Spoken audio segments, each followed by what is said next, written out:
Cube Radio. Salut, c'est Charles Dran avec l'équipe dans 5 minutes. On s'intéresse aux sciences, à l'histoire et à l'actualité. Aujourd'hui, on parle de misophonie. Il n'y a personne qui aime entendre les bruits de bouche de son voisin. Mais pour certaines personnes, ces sons désagréables provoquent une réaction viscérale qui leur donne envie de tout, sauf de rester là. C'est ce qu'on appelle la misophonie, un trouble cognitif encore mal connu, l'intolérance aux sons, particulièrement les sons organiques. Voici Sophie Croteau. La misophonie, c'est une intolérance aiguë à certains sons qui provoquent des réactions émotionnelles intenses, comme la colère et un besoin de s'éloigner.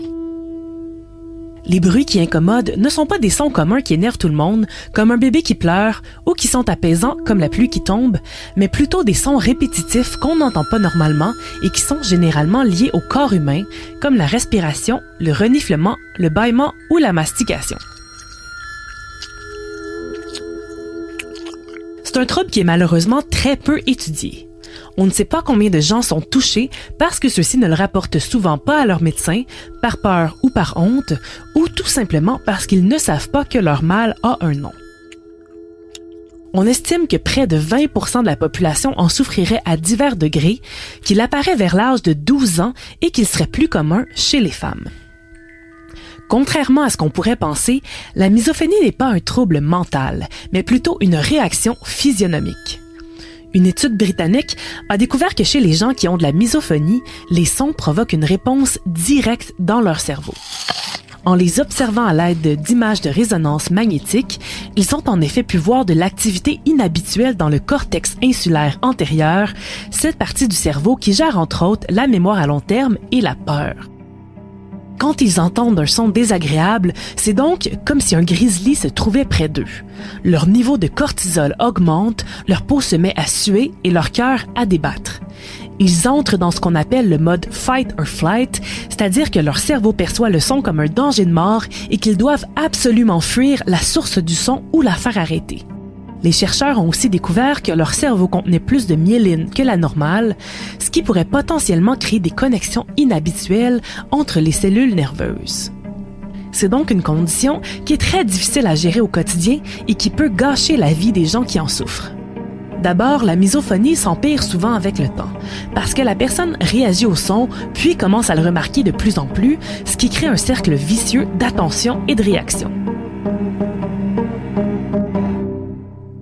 Les gens atteints ont aussi tendance à moins socialiser pour éviter les sons qui les dérangent. Imaginez par exemple comment n'importe quelle sortie au cinéma entourée de gens mangeant du popcorn peut devenir insupportable. La misophonie peut donc provoquer de la dépression et de l'anxiété au quotidien, mais peut aussi influencer où on habite, notre choix de carrière et nos amis. Il n'existe pas vraiment de traitement miracle pour s'en débarrasser, mais plusieurs stratégies peuvent être pratiquées pour atténuer les symptômes.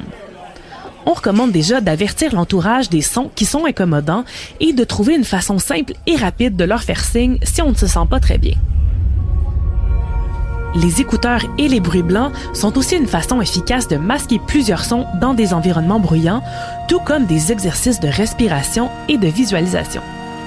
La thérapie cognitive comportementale peut finalement aider à changer consciemment la réaction au son en trouvant des stratégies pour désamorcer la réaction physique. Dans tous les cas, la patience et la compassion des proches sont de mise. Oui, et c'est peut-être ce qui est parfois le plus difficile de savoir reconnaître, même pour soi, ce qui relève de la misophonie, le trouble, et ce qui relève d'une intolérance aux autres, purement et simplement. Merci Sophie Croteau, c'était en 5 minutes.